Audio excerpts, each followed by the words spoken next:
12 April 2212. Ini adalah hari yang besar bagi sejarah umat manusia, yaitu hari peringatan 300 tahun peluncuran Titanic yang legendaris. Para insinyur terbaik dunia telah bekerja sama selama bertahun-tahun untuk akhirnya menunjukkan mahakarya mereka ke publik, Titan Riksa. Dan mereka melakukan tepat waktu. Kapal antariksa yang megah ini sedang menunggu di pelabuhannya, di depan sorotan semua mata dan difoto oleh ribuan orang. Perjalanan ini dijadwalkan pada tanggal 12 April, sama seperti 300 tahun lalu. Akhirnya, hari besar pun tiba.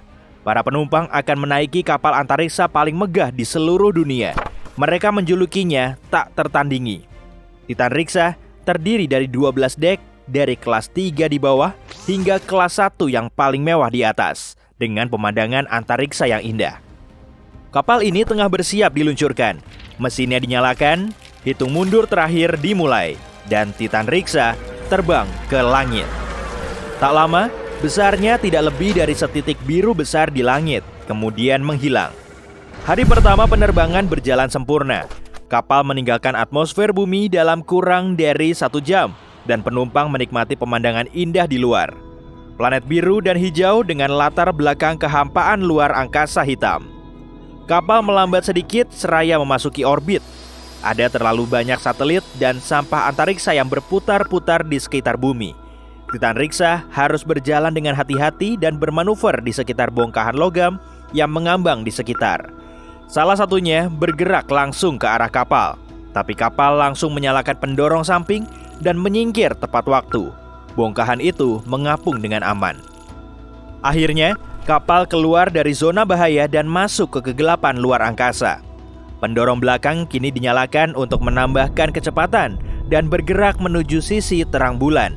Di sanalah tempat tujuan pertama tur tamasya ini. Bumi kian mengecil di belakang, dan setelah jalan menuju satelit alami, para penumpang Titan Riksa bisa mengagumi pemandangan matahari.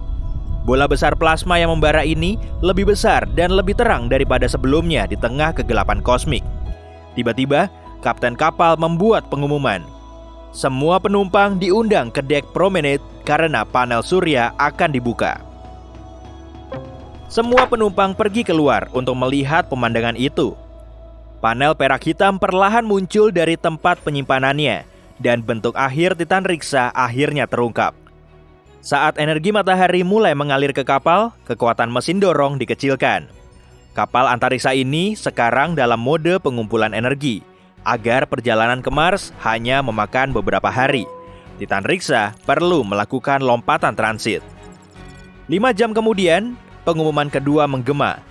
Kapal mendekati bulan dan para penumpang dipersilakan melihat satelit alami ini dari dekat. Titan Riksa melewatinya dalam jarak beberapa ribu kilometer, dan bulan terlihat sangat besar. Semua kawah di bulan, bahkan yang terkecil sekalipun, terlihat jelas. Pemandangannya luar biasa. Bulan pun ditinggalkan, dan lampu di kapal meredup. Tidak ada perubahan alami siang dan malam di luar angkasa. Jadi, kru memantau waktu dan meniru pergeseran alaminya. Hari berikutnya tidak menjanjikan pemandangan menarik karena hanya berupa perjalanan panjang dari bulan ke Mars. Para penumpang pun berjalan ke kabinnya masing-masing untuk tidur. 2 hari berikutnya berjalan lancar.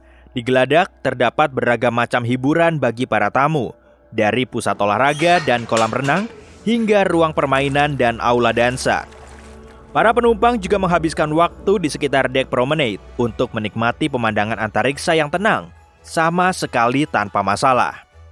Di hari keempat, kapten akhirnya mengumumkan bahwa Titan Riksa sedang mempersiapkan lompatan transit dalam 30 menit. Saat waktunya tiba, penumpang hanya merasakan sedikit tarikan seraya kapal besar ini melompati ruang dan waktu untuk masuk ke area sekitar Mars. Banyak penumpang berjalan keluar untuk melihat sang planet merah yang sudah terlihat di tengah kegelapan. Tur ini memasuki tahap akhirnya, tapi pendaratan baru direncanakan saat larut malam. Pada pukul 11 malam, saat sebagian besar penumpang sudah membaringkan diri di kasurnya masing-masing, Titan Riksa memulai manuver terakhir. Dia harus berjalan memutari melewati Mars karena pelabuhannya berada di sisi lain planet ini.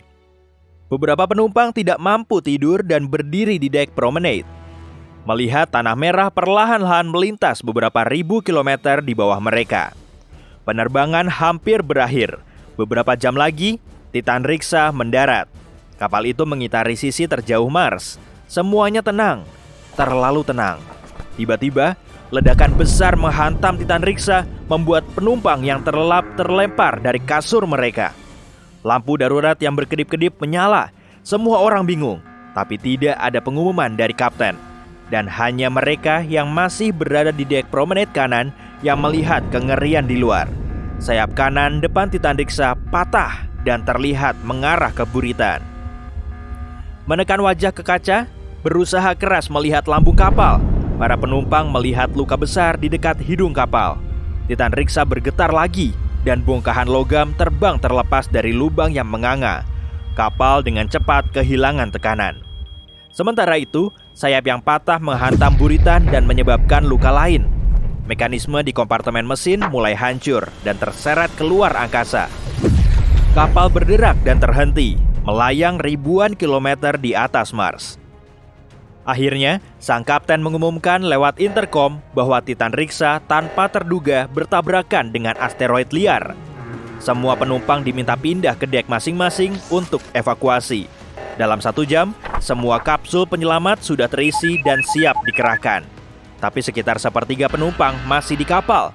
Ternyata banyak kapsul yang meledak saat tabrakan. Sejarah tampaknya terulang kembali. Kapten masih memerintahkan untuk memberangkatkan kapsul dan beberapa keluar dari ruang penampungan, meninggalkan ratusan orang di belakang. Sebagian orang pergi tanpa anggota keluarganya, tanpa tahu nasib apa yang menanti mereka. Kapsul-kapsul itu melayang di angkasa selama beberapa detik, lalu menyalakan mesin dorongnya menuju ke permukaan Mars.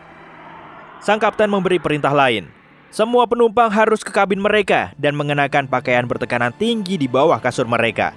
Saat para penumpang bergegas mematuhinya, Titan Riksa mengirimkan sinyal bahaya ke Mars dan semua orang di sekitarnya. 150.000 kilometer jauhnya, sebuah kapal dagang besar, Leonia, menerima sinyal itu dan bergegas membantu.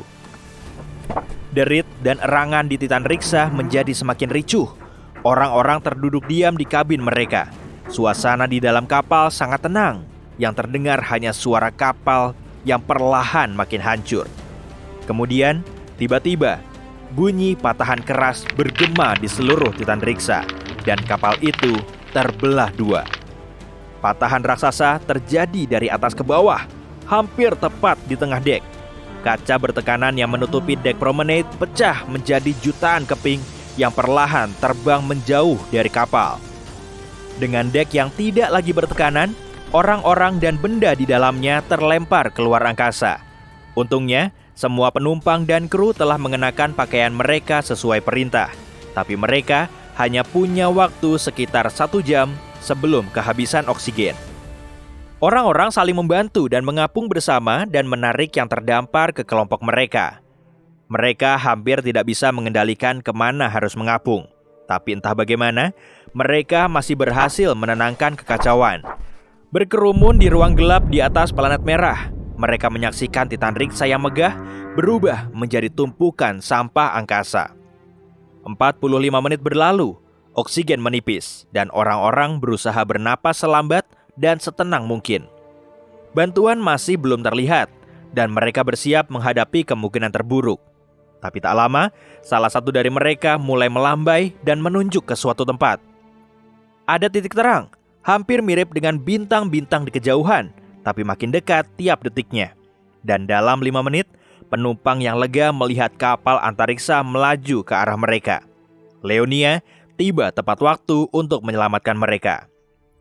Dengan cepat, namun tanpa terburu-buru, kru Leonia mengumpulkan semua orang yang mengambang di sekitar bangkai Titan Riksa dan mengangkut mereka ke dalam Leonia. Dalam beberapa jam, Leonia dengan aman mendarat di pelabuhan luar angkasa utama Mars. Koran-koran di seluruh dunia menarasikan sebagai hari ketika Titanic tenggelam lagi.